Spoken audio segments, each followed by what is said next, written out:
Bon, je te parle de mon travail comme je le sens parce qu'effectivement, mon travail, je le fais comme je le sens, en fait. Je vais te dire pour ma musique que ça dépend de la manière dont je me réveille le matin. Si je me réveille du pied gauche ou du pied droit. Eh ben, c'est un peu ça.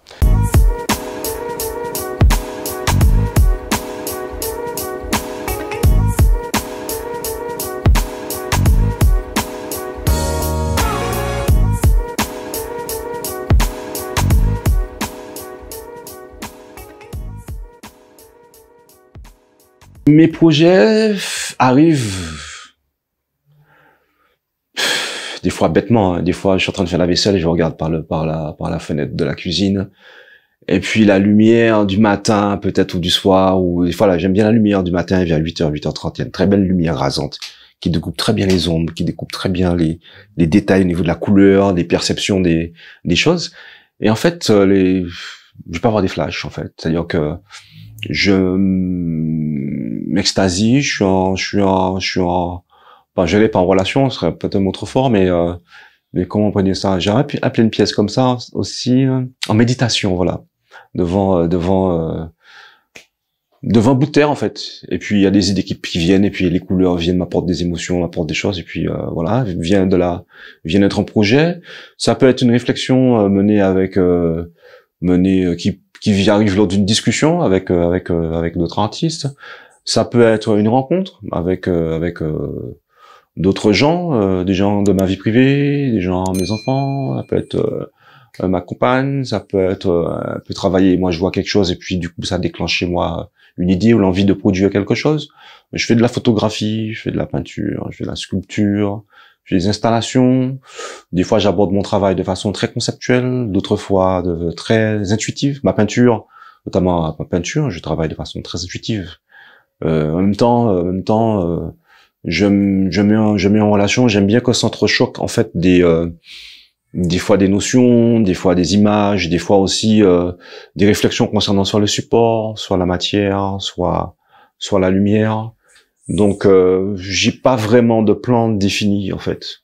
C'est en fonction du besoin, en fonction aussi de la réflexion menée sur le moment. J'ai une pièce qui s'appelle Exil. J'en ai d'autres c'est une grande table sur laquelle on doit passer, qui a à son seuil à une photographie. À un moment donné, j'ai considéré que la peinture c'était un peu comme un jardin, il fallait se cultiver, j'ai pris ce mot au pied de la lettre, et parce qu'il faut aussi lire ce qu'ont vécu les autres, ça permet de mieux comprendre certains enjeux.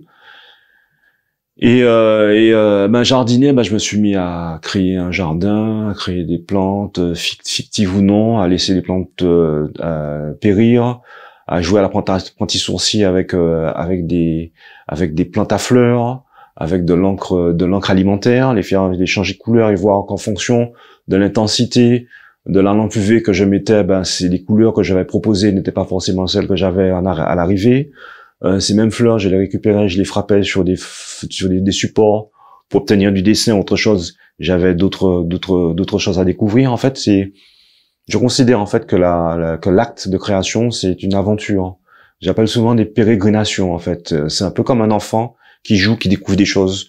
Un peu, j'aime bien aussi le principe de sérendipité, c'est-à-dire qu'on part sur quelque chose et puis il y a un dialogue qui s'installe entre ce que l'on fait et ce que l'on découvre. Et il y a la découverte en fait de ce que l'on fait qui vient de l'accident ou qui vient d'autre et qui produit ou qui nous donne à voir quelque chose qu'on n'avait pas perçu et qui ouvre en fait la conscience, soit sur le plan spirituel, soit sur le plan didactique, soit sur le plan poétique, soit sur le plan il y a tout, c'est ouvert, c'est tout le temps ouvert. Et des fois en fait les pratiques s'entrechoquent. Donc j'ai besoin de la photographie pour nourrir la peinture, j'ai besoin aussi par exemple à un moment donné je peux pas voir la peinture, elle m'insupporte. À un moment donné, il m'est arrivé longtemps de travailler sur papier parce que faire des châssis, j'en avais plus envie, quoi. Donc des fois, ça vient d'envie. Il peut m'arriver de laisser une toile, de passer devant pendant 3 mois, ça m'a touché. Parce que sur le moment, je n'ai pas du tout envie, quoi. Et je travaille très lentement. Je peux utiliser des produits naturels, comme je peux aussi utiliser des huiles, comme je peux aussi fabriquer mes propres pigments, mes propres essences. Je joue à l'apprenti sorcier, je fais cuire par exemple mon huile pour la clarifier, c'est-à-dire la rendre beaucoup plus claire. Quand l'huile est un peu trop jaune, un peu trop vieillie, il suffit de la mettre au feu, le sel commence à bouillir avant qu'elle explose, il faut la couvrir, et elle devient translucide, donc ça peut aussi, elle a une odeur très particulière. Donc ça aussi en fait participe en fait au travail, participe à la chimie du travail, quoi. À un moment donné, j'ai un projet où j'ai une installation avec des plantes médicinales que je déguste aussi, voilà quoi. Je peux me prendre mes petites cuites tranquilles, quoi. Donc et il y a aussi des découvertes. Le corps aussi réagit, et la réaction du corps aussi peut ouvrir sur d'autres sensations, d'autres façons de montrer, de donner à voir, de présenter les choses, voilà quoi. C'est complètement ouvert. Puis il y a des rencontres. La rencontre avec Yves, bien sûr, elle a été pratiquement magique, c'est-à-dire qu'on se connaissait pas du tout. Yves, on se croisait souvent lorsqu'on allait prendre des coups ensemble, des bières, etc., parce qu'on est tous les deux un peu épicuriens, on aime bien boire et manger, on aime bien aussi les fines tables, donc il arrivait de nous croiser dans des lieux. Et puis on a fini par se rencontrer, faire l'expo ensemble. Et pendant qu'on montait l'expo, face à tous les inconvénients qui se présentaient, on a eu des réactions, je dirais, on peut dire juvéniles, parce que c'était un chantier, quoi. On s'amusait comme des petits garçons. C'est-à-dire que tout était devenu matière à produire quelque chose. Donc, on avait travaillé en amont pour pouvoir se présenter notre travail. On est arrivé sur le lieu, il y a beaucoup de choses qu'on n'a pas pu présenter, des choses qu'on avait fait ensemble, qu'on n'a pas pu mettre ensemble. Parce que le lieu ne le prêtait pas, ne donnait pas la possibilité de le faire, mais aussi la relation aussi à l'autre par rapport au lieu ne permettait pas non plus de mettre en place cette exposition. Et puis on avait le Covid. Donc la question du Covid venait éliminer aussi pas mal de projets, parce qu'il s'agissait de toucher, de sentir, de se toucher, de se sentir aussi. Il s'agissait aussi de toucher aux matériaux, de toucher à la nature, de toucher aux plantes qui étaient autour de nous, pour entendre des sons, pour entendre des choses différentes. Et en fait, tout ça, le virus se propageant par le toucher, on venait aussi à repenser complètement en fait ce qu'on voulait faire, et on a été obligé de travailler dans l'immédiateté. Et ça a été un moment juste magique, super intéressant. Et c'est là on voit aussi que le principe créatif, en fait, il est ouvert à tout. Il suffit juste à un moment donné de s'amuser lorsqu'on fait des choses, et puis tout devient en fait un motif, tout devient un support, tout devient une matière, tout devient une odeur, peut devenir une matière, peut devenir aussi une émotion, peut devenir aussi une couleur, la manière dont on va mettre en place la scénographie, et comment on va faire circuler le spectateur à l'intérieur c'est un travail aussi.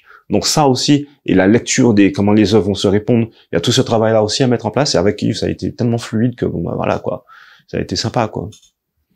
Moi je prends plaisir quand je croise par exemple Anne-Joséphine, et puis on se croise pas souvent, mais chaque fois qu'on se croise, c'est un pur bonheur, parce qu'on discute de notre pratique en fait. On parle pas des autres, on discute de notre pratique, on discute de ce qui nous perturbe, de ce qui nous questionne. Des différents principes qui viennent nous interpeller pendant qu'on fait les choses, en fait, pendant le faire. Donc la phénoménologie du faire, par exemple, voilà, c'est la phénoménologie de la matière, par exemple. Voilà quoi, comment telle couleur vient s'opposer, tel geste peut mener de l'espace. Voilà, c'est ce qui m'intéresserait. Ensuite, oui, la question du lieu. J'ai eu à écouter Rudy Rouclair, avec comment il s'appelle encore, un très beau copain aussi. Merde, mais son nom, je vois sa tête, mais je vois un chabin chauve qui fait des peintures à l'huile, qui interpelle les femmes. Bruno Metura. Voilà, j'ai écouté discuter une fois par rapport à l'expo qu'ils ont mis en place avec Thierry Allais, à l'hôtel Arawak là. Ouais, on a tous les mêmes préoccupations. Et il serait grand temps en fait qu'on puisse enfin être écouté, et qu'on puisse enfin mettre les choses qui nous conviennent, qu'elles soient mises correctement en place en fait. Il y a un superbe lieu, le Mémorial à l'acte, qui à mon sens, c'est ce que je vais dire n'engage que moi, qui est sous-exploité en fait. Parce que s'il y avait dedans des expos tournantes avec le travail de tout un chacun, même s'il y en a plusieurs, ou une fois une monographie concernant quelqu'un. Là, je pense, par exemple, là, je pense à Michel Rovilla, c'est d'un certain âge. Ce serait super intéressant de pouvoir lui consacrer une expo dans ce lieu, et faire appel à des scénographes pour pouvoir aussi mettre en relation le travail de tout ce qui est présenté à l'intérieur c'est une matière, hein, l'expo permanente. Cette expo permanente aujourd'hui, elle est très controversée, il y a beaucoup de choses à dire. Ce serait peut-être le moment aussi de la rendre un peu plus dynamique, l'interpeller, et puis justement créer ces synergies pour que le monde puisse s'intéresser différemment à la scénographie. En fait, quand je dis le monde, c'est-à-dire que les gens disent il se passe quelque chose là-bas, parce que ceux qui ont les moyens se déplacent rapidement. On n'a qu'à voir, hein. Beyoncé a tourné un clip là-dedans, hein. Donc voilà, hein. On sait comment ça s'est passé. Donc c'est possible, c'est une possibilité. Maintenant, il faut ouvrir, il faut être entendu, quoi. Il faut pouvoir aussi avoir l'opportunité d'y aller en toute impunité, et puis en toute humilité, en fait, de se rencontrer, et puis de fonctionner. Ça demande des moyens, ça demande une rencontre, ça demande une synergie, ça demande une énergie, ça demande plein de choses. Et tout ce potentiel, il est présent. Parce qu'il y a de très jeunes acteurs sur Jarry, de très jeunes chefs d'entreprise, qui sont prêts à mettre la main à la poche pour que ça puisse se faire.